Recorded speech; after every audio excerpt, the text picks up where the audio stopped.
Welcome to Canadian Justice. I'm Christine Van Geyn, and today we're discussing a recent decision from a British Columbia trial-level court about Aboriginal title and private property. The case was brought by the Cowichan tribes against the governments of BC, Canada, and the city of Richmond. On August 7th, after a 513-day trial that stretched over a year, Justice Young issued a groundbreaking decision. She found that the Cowichan had successfully proved they hold Aboriginal title over land located in Richmond.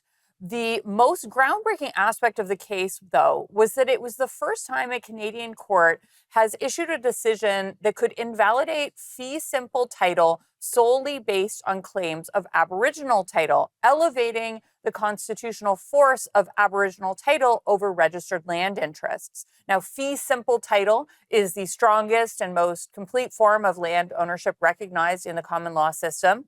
If you own a home, it's likely in fee simple. It gives you exclusive rights of indefinite duration. And when we speak about land as private property, we're generally referring to it as fee simple property. There are fee simple property owners in Richmond who were not a party to this litigation that has now unsettled their title. They include some residential property as well as commercial and industrial properties. Much to the surprise of many, the court emphasized that registration under BC's Land Title Act is not necessarily conclusive when Aboriginal title comes into play. And the decision rejected the idea that the Crown's fee simple grants automatically extinguished Aboriginal title. Justice Young found that Aboriginal title is a senior interest in land vis-a-vis fee simple, which derives from the Crown grants. This, as I said, has unsettled the relationship between Aboriginal title and fee simple, and now all three levels of government have appealed. Here today to discuss the case are two of Canada's leading lawyers on Aboriginal title, Professor Dwight Newman and lawyer Tom Isaac. Thank you both so much for joining me today. Let's start with you, Tom. Can you tell me a little bit more about the background of the case? Who were the Cowichan and what are they claiming? The Cowichan is a First Nation Situate on Vancouver Island, and they were in this particular case claiming Aboriginal title, if you know the Vancouver area, on the Lower Mainland in Richmond, the city of Richmond, and at stake were 1,800 acres.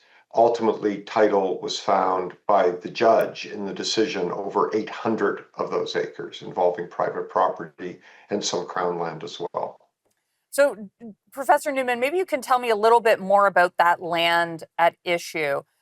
What exactly is there? I said there's some residential property, there's some commercial, industrial property. What is actually going on with this land?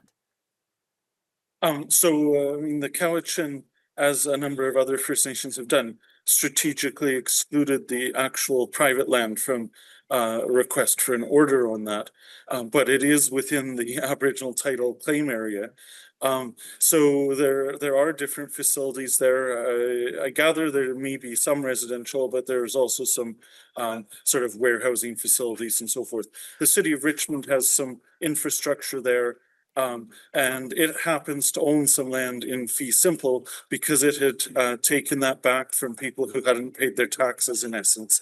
And so they ended up with this fee simple land. So the judge ends up pronouncing on fee simple land, even though in theory, fee simple land, well, private property fee simple land wasn't going to be subject to the order, but then the judge pronounces about fee simple land in a way that could implicate private property owners. Now, this is a big question, Tom. We've only got a minute in this segment, but what does Aboriginal title actually mean? How does it get established?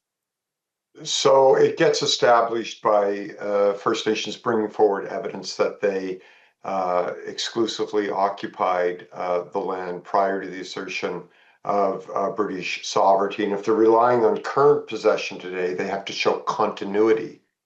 So there's a very high evidentiary burden on them. In terms of what Aboriginal title means, we know from the Supreme Court of Canada has been very clear, and I think contrary to the decision in Cowichan, it's not a typical interest in land. You were talking earlier about fee simple or private property. As the court has stated a few times, it is a right to the land itself. It's a possessory right, in my view. So to describe it as an interest in land is, respectfully, I would say, is not accurate. It's a right to the land. I see. Let's get a little bit more into it after this commercial break.